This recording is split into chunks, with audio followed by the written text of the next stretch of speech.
Yo les gars, avant de commencer la vidéo, j'ai une petite bonne nouvelle pour tous les commentaires que j'ai reçus qui me disaient « Ouah, ça manque, les 3 vidéos par semaine ». Et beaucoup d'entre vous ont été un peu déçus qu'on passe à ce format-là, d'autres ont apprécié. Mais globalement, il y en a beaucoup qui me disaient que des vidéos de 50 minutes, c'était un peu lourd à digérer. Et quand c'est découpé en plusieurs vidéos de 15 minutes, ou 20 minutes, ou 25 minutes, c'est beaucoup plus agréable. J'ai réfléchi, et en fait, ce que j'ai décidé de faire, c'est simplement faire comme les vlogueurs américains. C'est-à-dire qu'ils n'ont jamais de date fixe, de créneau fixe. Ils postent les sessions, s'ils peuvent en faire plusieurs dans la semaine, ils en font plusieurs. S'ils peuvent en faire qu'une, ils en font qu'une. Et je pense que c'est vraiment mieux de fonctionner comme ça me met beaucoup moins de pression. Ça me permet vraiment de faire à l'envie et aussi adapter face aux aléas de la vie. Et pas faire face à une pression immense négative. Donc voilà, on va repasser à plusieurs vidéos par semaine.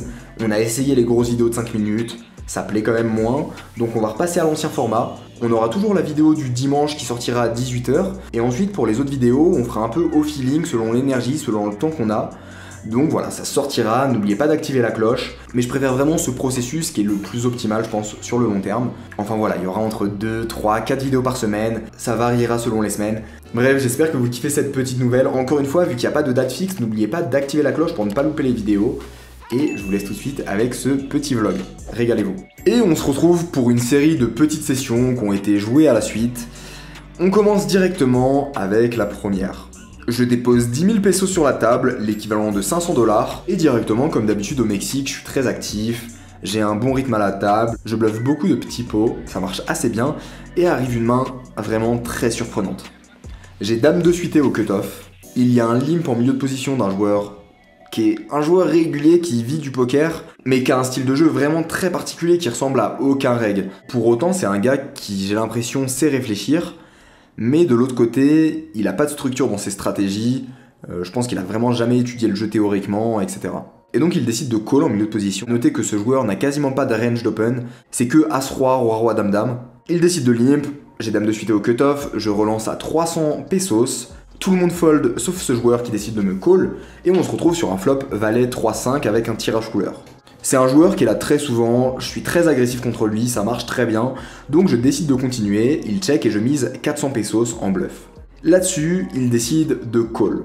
Turn tombe un 4. C'est intéressant car on touche une open-ended, pour autant il peut avoir énormément d'auteur-as qu'il va call fold, des mains comme As-Dame, As-10, des tirages couleurs, des petites paires plus draw comme 5 et 6 suités par exemple, et aussi plein de valets sur lesquels je vais pouvoir mettre de la pression en 3 barrels. Et donc je décide de partir en bluff directement et je mise 1600 pesos.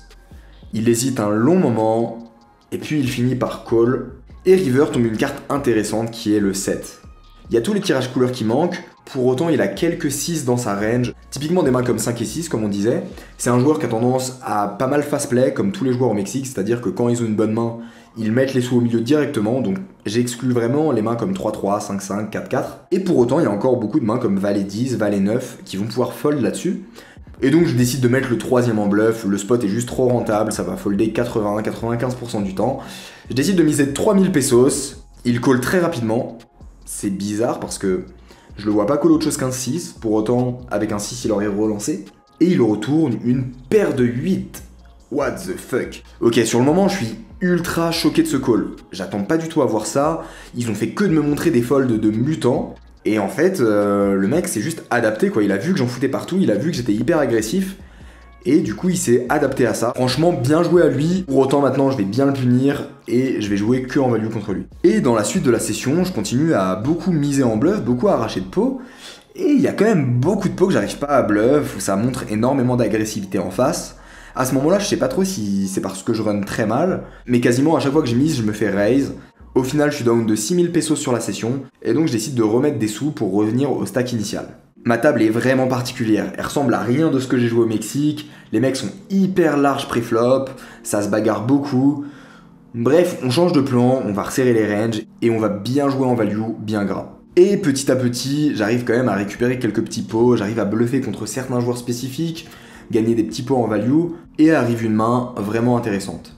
J'ai Roi-Dame dépareillé en grosse blinde, il y a une option à 100, et il y a le joueur UTG qui relance à 300. Cut-off, bouton et small blind call, et donc je décide de call. On se retrouve à 5 sur un flop, As, Valet, 10 avec un tirage couleur. On fait quinte max floppé, c'est magnifique. Directement je décide de reprendre l'initiative et de miser 800 au flop. Au final, tout le monde fold sauf le joueur UTG qui décide de call. A noter que c'est lui qui a la range la plus forte parce que c'est lui qui a relancé. C'est une range qui va souvent être As-18 et plus, paire de 9 et plus. Et donc quand il décide de call, c'est souvent une range qui est quand même bien forte. Et pour le coup, je pense qu'il n'est pas totalement capé. Typiquement qu'avec des mains comme 10-10, Valet-Valet, il pourrait encore call au flop étant donné qu'il y a encore 3 joueurs à parler derrière lui et il pourrait avoir envie de les inviter dans le coup. Étant donné que sa range est bien forte, le plan ça va être de mettre des gros parpaings sur la turn et la turn tombe la doublette du 10. C'est une des pires cartes du paquet parce que maintenant il y a toutes ces mains comme As-10, Valet-Valet, 10-10, As-As qui rentrent, mais surtout ces mains comme As-Roi, As-Dame perdent énormément de force en valeur relative. On se retrouve dans un spot où c'est très important de vraiment bien jouer. Je pense qu'il y a deux options qui sont très mauvaises. C'est soit de checker, parce que si je check, il va checker avec des mains comme As-Valet, As-Dame, il va me miser des mains fortes, et quand il mise, je vais limite être obligé de fold, ce qui est quand même un peu dérangeant parce qu'il pourra toujours avoir un petit tirage couleur qui se perd, il pourra toujours avoir un value cut qui se perd, enfin bref, ça fait vraiment chier de fold roi-dame, et pour autant le call sera pas non plus rentable, donc on se retrouvera dans un spot de merde. Une autre option qui serait très mauvaise, ça serait de miser cher. Parce que si on mise cher ici, on va faire fold les as, on va se faire call par les foules ou se faire raise, et donc on va simplement se value cut. L'option pour laquelle j'ai opté, qui je pense est la décision optimale, c'est de miser assez petit. J'ai décidé de miser 1000 pesos. L'idée c'est que ici, s'il a une main comme As-Dame, As-Roi, il va juste la call et ça va être assez tranquille pour moi parce que je pourrais prendre beaucoup de value sur la river en misant assez cher pour value ces mains-là. Ce qui est cool avec ce sizing, c'est que s'il décide de just call, ça sera très souvent As-Roi, As-Dame, As-Valet, et donc je pourrais continuer à miser river en value sans avoir peur de me value cut. Pour autant, il va jamais s'amuser à me relancer avec des tirages ou alors me relancer avec des mains comme As-Valet, As-Roi, As-Dame, et donc s'il me relance, je pourrais juste fold assez tranquillement. Pour autant, je domine quand même sa range, donc c'est important de miser, mais tout ce qu'il faut, c'est ne pas miser trop cher. Au final, face à cette mise, il décide de call, ce qui est plutôt rassurant. Et river tombe la dame de pique qui fait rentrer la couleur. C'est une carte qui est assez catastrophique, parce que maintenant, il y a ces flushs qui me battent, il y a quelques slow play potentiels qu'il pourrait avoir, et les seules mains que je battais, qui sont As-Valet, As-Dame, et ben maintenant, je peux pas prendre de value dessus. Et donc je décide de checker pour abandonner le coup dans l'idée de fold s'il mise. Même si j'ai une bonne équité contre sa range globale, je vais avoir une équité qui sera assez faible contre la range qui me call. Je check, il check back, je retourne ma main et il retourne As-Dame. Dans tous les cas, il n'aurait pas lâché beaucoup de sous avec ça. À la limite, la seule option qui aurait été possible, c'est peut-être de miser 200-300 vraiment pour aller grappiller sur ces mains-là. Et donc de fold sur un raise. Mais j'ai l'impression que le bet vraiment très petit, en mode 1/15e du pot à la river, peut plus le chauffer à bluff que le check. Donc je reste assez confiant sur le check. Main suivante, bref, petit coup intéressant et arrive un plus gros pot. J'ai 8 et 9 dépareillés au bouton, le joueur en milieu de position call, le même joueur qui m'a hero call avec la paire de 8. Et je décide de relancer à 300, ce qui à mon sens à froid est une erreur parce que il a une range qui est vraiment beaucoup trop serrée. Il va limp 20% de ses mains et j'ai un peu trop l'habitude de relancer large parce que la plupart du temps où je vois des joueurs récréatifs, et ben ils ont tendance à limp 50% des mains. Mais là c'est un profil vraiment différent, donc c'est très important contre ce genre de profil qui ont une range de limp très tight, de relancer très peu de mains. À rajouter en plus de ça qu'il me voit comme un joueur qui est agressif et donc il va call beaucoup, donc j'aurai pas trop de possibilités de bluff énormément. Enfin voilà, une erreur pré-flop de ma part. Au final le joueur en grosse blinde call, le joueur en milieu de position call, et on se retrouve à 3 sur un flop roi 9-8. C'est un beau flop, on va pouvoir bien lui faire payer ses hero calls. Les deux joueurs check, je décide de miser 600 en value, le joueur en grosse blinde fold et le joueur en milieu de position call. Le même joueur qui m'avait hero call avant, et donc on va lui mettre des bons parpaings. Turn tombe un 6 qui ouvre un tirage couleur, ça rentre quelques rares quintes dans sa range, mais bon, ça reste assez mince. Il y a encore plein de rois que je domine, des 9 aussi qu'il pourrait me call, et donc je décide de miser en value pour 1800 pesos. Il hésite un petit moment, et puis il décide de call. River tombe en valet, qui est pas une très bonne carte, parce que ça rentre quand même pas mal de mains chez lui. Typiquement des mains comme Roi-Valet, Valet-9, Dame-10 avec un tirage couleur. Et le problème c'est que comme je le disais, il a des ranges de limp préflop bien strong, et donc il va pas avoir de mains comme Roi-4 que je vais pouvoir value. Quoi qu'il en soit, il est tellement calling station contre moi que j'ai toujours un value bet, juste je pense que c'est pas une idée de mettre trop cher. Typiquement, si ça avait été une brick river, j'aurais pu mettre un très gros sizing, mais là-dessus je décide de miser 3000, d'ailleurs c'est le même sizing que j'ai fait en bluff, et donc je pense que ça va assez bien marcher. Au final, il décide de snap call, on tourne une paire de dames. Ouais, c'est assez spécial quand même qu'il ait limp call cette main. C'est ça qui est marrant, c'est que c'est un joueur qui sait s'adapter, qui sait réfléchir, mais qui a des stratégies pré-flop qui sont incompréhensibles. Vous voyez, ce qui est cool à jouer très agressivement, c'est que la plupart du temps ça rapporte de l'argent, et le jour où ça rapporte pas d'argent, bah les mecs vous prennent pour un fou, et après vous pouvez value hyper large et ça va continuer de vous call. C'est pour ça que les meilleurs joueurs ont toujours des styles de jeu très agressifs. C'est simplement ce qui rapporte le plus d'argent parce que ça permet énormément de rentabiliser nos mains fortes. En réalité, si on se réfère au game theory optimal et à la théorie du poker, les bluffs ils sont pas là pour faire de l'argent. Les bluffs ils sont simplement là pour que nos mains fortes rapportent plus d'argent parce que le mec va être obligé de call. Et c'est vraiment ça en pratique. Certes, les bluffs vont rapporter beaucoup d'argent, mais il y a aussi l'effet positif qui fait que nos values vont faire beaucoup plus d'argent grâce à ça. Et d'ailleurs, en parlant de bluff, il y a quelques mecs qui partent, il y en a d'autres qui reviennent, globalement la table est un peu plus serrée, et donc j'en profite pour voler pas mal de petits pots. Et on se retrouve sur la dernière main de cette petite session. J'ai As-Dame dépareillé, je décide de relancer 300 en milieu de position. Les joueurs en small blind et grosse blind décident de call. On se retrouve sur un flop 8-2-2 avec un tirage couleur. Ici, je décide de miser un tiers du pot, je décide de miser 300 pesos. L'idée, c'est que je suis en value sur des mains comme As-10, As-9, As-7, même des mains comme Roi-Dame, Roi-Valet, Roi-10, des tirages couleurs, enfin bref, pas mal de mains. Au final, la small blind fold, la grosse blind call, et la turn tombe un valet de trèfle qui rentre la couleur. Ce qui est intéressant ici, c'est que le joueur en grosse blind check instantanément.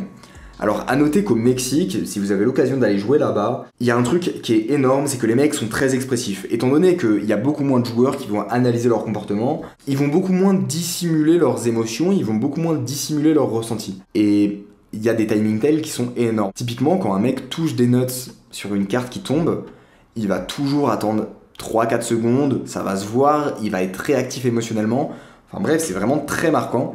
Et donc quand ça check très rapidement, pour moi, j'exclus quasiment de manière certaine les flushs. Au final, quand il check, j'ai plutôt pas mal d'intérêt à check parce qu'il a beaucoup de mains, qu'il a call au flop, qu'il pourrait se décider de bluff à la river, et donc je décide de check. Au final, la river tombe en 3. Il décide de miser 1000 pesos. S'il avait misé moins cher, j'aurais sûrement relancé en bluff parce que ça représentait plus un 8, un valet faible, des petites paires. Mais là, pour le coup, c'est un sizing où il va avoir pas mal de bluffs. Pour autant, il a pas énormément de flush pour les raisons que j'ai évoquées avant. Il n'y a pas de 2 parce qu'il les aurait relancés au flop.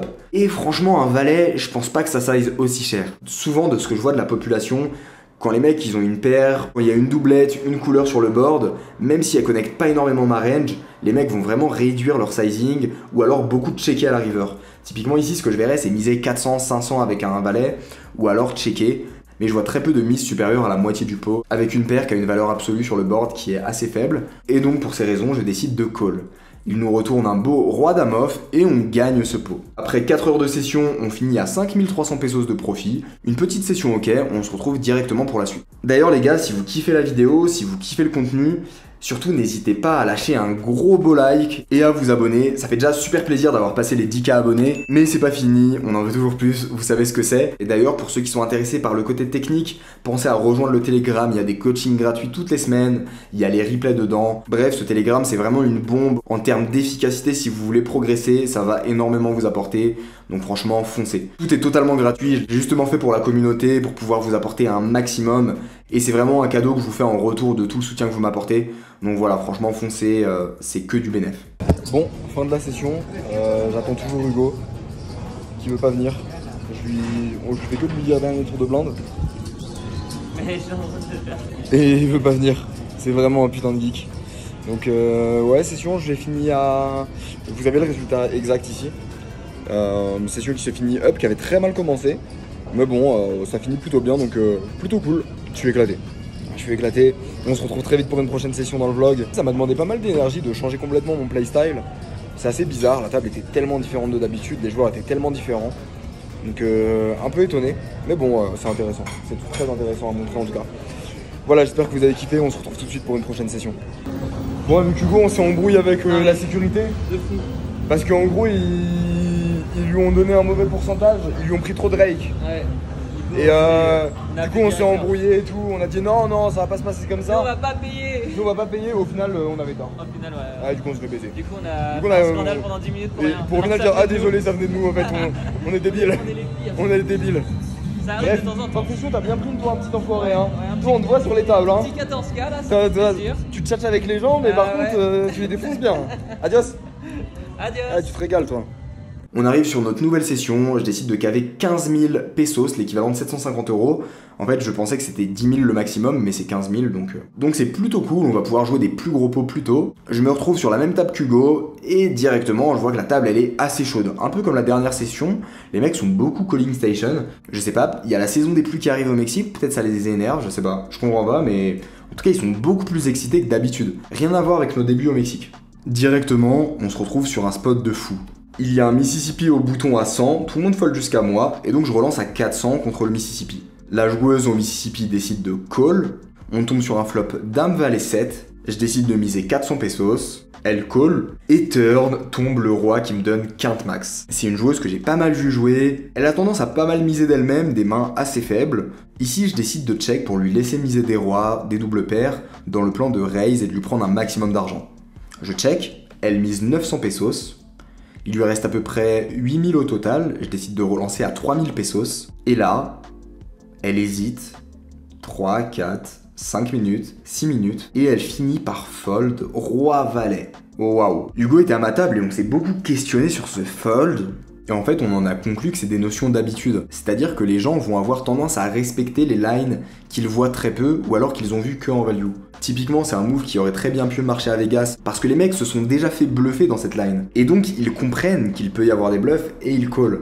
Mais ici, étant donné que personne bluffe dans des lines un peu bizarres, souvent les bluffs ils vont être assez standards, et bien ça fait que par adaptation, les joueurs se mettent aussi à beaucoup fold. Et je pense que c'est ce qui fait que globalement, la population d'ici a tendance à quand même pas mal fold contre les lines qui peuvent représenter beaucoup de force. Donc c'est hyper intéressant, ça permet de comprendre un peu la psychologie des joueurs, et bien sûr je vais en profiter pour en abuser par la suite. Et quelques minutes après, on enchaîne direct avec une main juste incroyable. J'ai 9 et 7 dépareillés en grosse blinde, la joueuse UTG relance à 100, les joueurs au cutoff et bouton call, il me reste 50 à rajouter, les joueurs post-flop sont quand même assez faibles, et en plus le rake n'est pas très haut, c'est 5 $ maximum, donc c'est assez clean, je décide de call, et on se retrouve sur un flop 10-9-7 avec un tirage couleur. On run très très bien, directement je décide de reprendre le lead, et je mise 400 pesos. La joueuse UTG call, et le joueur au cutoff décide de faire tapis pour 1100 pesos au total. Et là, il y a le joueur au bouton, qui est aussi un joueur récréatif, qui décide de call les 1100 pesos. Moi ici j'ai plutôt un call parce que ça a représenté quand même beaucoup de force. Ma main domine le range mais j'ai pas non plus d'intérêt à relancer. Je vais attendre de voir la turn. Si ça tombe une brique je pourrais faire grossir le pot. Je décide de call. La joueuse qui est UTG décide aussi de call. Et turn tombe le 7. C'est la plus belle carte. On fait full. On est quasiment neutre ici. Je décide de checker parce que j'ai peur de rien. Et il y a quand même pas mal de joueurs qui ont représenté beaucoup de force. Il leur reste plus grand chose derrière, donc quand ils vont se mettre à miser, ils seront trop investis, ils pourront plus fold. C'est quand même un spot différent du spot d'avant où là elle avait un gros tapis et je lui mettais beaucoup de pression. Là dans tous les cas, s'ils ont un 10 qui décide de miser une grosse partie de leur tapis au milieu, bah, je pourrais relancer et ils seront commit. Bref, je check, et pour mon plus grand plaisir, la joueuse qui est UTG décide de faire tapis pour 2500 pesos. Le joueur qui est au bouton décide de call, et je décide de faire tapis pour 7500 pesos, donc je rajoute 5000 au pot. Le joueur au bouton me snap call, turn tombe un as, je retourne ma main, et je win ce pot qui est énorme. Au final, la joueuse qui était UTG avait juste 7, donc ça on en voit bien partout quand même, et le joueur au bouton a jeté ses cartes, j'ai pas pu voir ce qu'il avait. Bref, une petite régalade tranquille, 2 mains après, pas le temps de souffler, j'ai une paire d'as au bouton. Le joueur au hijack décide de relancer à 250 pesos. C'est un de ces joueurs actifs qui fait que la table elle est assez dégène. Je décide de relancer à 800 pesos directement pour faire grossir le pot. Il décide de call et on se retrouve sur un flop 10-5-3. Là-dessus, il check. Et ce qui est intéressant ici, c'est que j'ai pas vraiment d'intérêt à miser avec ma paire d'as. J'ai peur d'aucune turn. Et pour autant, s'il a des mains comme roi-dame, il va directement les fold au flop. Alors que si je check, je lui laisse l'opportunité de toucher un roi, une dame, ou alors potentiellement de bluffer. Je check, turn, tombe la doublette du 5. Là-dessus, il décide de miser 2000 pesos. Il lui reste seulement 2500 derrière, alors je décide de faire tapis. Il call, river tombe un 8, et il retourne 6 et 3 dépareillés. Les gars, quand je vous dis que les tables sont belles, quand je vous dis qu'il y a probablement un meilleur taux horaire à faire ici qu'à Vegas, vous voyez bien, je vous mens pas. Mais par contre, ça implique de jouer tight, et donc on joue moins de mains forcément, mais bon, quand on les joue, on gagne beaucoup d'argent. Au final, avec toutes ces belles mains qui s'enchaînent, on monte un stack de fou. Je continue à enchaîner pas mal de spots de bluff contre les bons profils. Je suis assez content parce que j'ai vraiment trouvé mon équilibre. J'ai trouvé les mecs que je pouvais bluffer. Maintenant, je réussis vraiment à faire la différence entre les joueurs que je peux bluffer et ceux qui sont beaucoup plus durs à bluffer. Donc j'ai vraiment 2 styles de jeu très différents selon les profils à ma table. Et après 4 heures de jeu, je suis quasiment à 20 000 pesos de bénéfices. Et je décide d'arrêter la session là-dessus, mais attendez, pour finir, une petite main d'Hugo. Il part à tapis avec sa paire de rois au flop. La fille en face a un tirage couleur. Ils vont run 2 fois, et pas la première, et pas la deuxième. Hugo, il a vraiment un très gros talent pour ne pas gagner les pots à tapis. Bon, de mon côté, j'ai vraiment bien run, session plutôt cool. On reste sur des sessions qui sont quand même assez courtes parce qu'il y a pas mal de boulot à côté et c'est difficile de faire vraiment plus. On fait déjà des journées de 14 heures avec environ 7 heures de sommeil, donc j'ai pas non plus envie de pousser pour sacrifier le sommeil et se mettre dans une hygiène de vie dégueulasse comme on était à Vegas. Je préfère jouer 4 heures, faire mon sport, bien manger et je pense que ça suffira largement pour atteindre les 100K du challenge. On se laisse là-dessus. En tout cas, j'espère que la vidéo vous a plu. Si vous avez des questions, n'hésitez pas à lâcher ça en commentaire, j'y répondrai. Enfin bref, je vous fais des gros bisous et on se dit à bientôt. Bon, fin de session, Hugo, ton ressenti? Bah ça va, hein, tranquille, hein, en BE quoi. Nice, hein. En BE, tranquille, ça fait plaisir quoi. Ouais, un peu en dessous de levé, mais bon. T'avais 10%, je pense à peu près. Bah ouais, t'avais 30 de 30 quoi. Bah c'est encore un 90-10 quoi. Bon, ça fait partie du jeu, hein. C'est ça, hein. C'est là qu'on fait la diff. C'est ça. Comme disait les plus grands. C'est ça, là c'est là où on peut aller. Bon, voilà, sinon, overall à 2, on fait une session ok quoi. Le mec essaie de trouver des trucs rassurants, tu sais. Bon, ça va, hein. À 2, on s'en sort. Ouais. Non, très bonne session de mon côté. Bah Hugo, ça va venir, faut que tu aies un peu plus de talent sur les coups à tapis. Bah je pense que les coups à tapis, ouais, faut que je... Faut que tu step up. Faut que je step up là-dessus, ouais. Si t'as un axe de travail vraiment, on va poster ça en rentrant. C'est les runners un peu à travailler. Ah bah de toute façon on revient demain, hein. Tu vas les passer à force. Bah j'espère, parce qu'à force de faire des 90, à un moment faut bien qu'ils rentrent quoi. Allez, t'inquiète. Il fait genre là le mec, mais après il va win toute la soirée. Ouah les gars. Ouah putain, ça me saoule quoi. Toute ma vie. Bon allez, go cash out.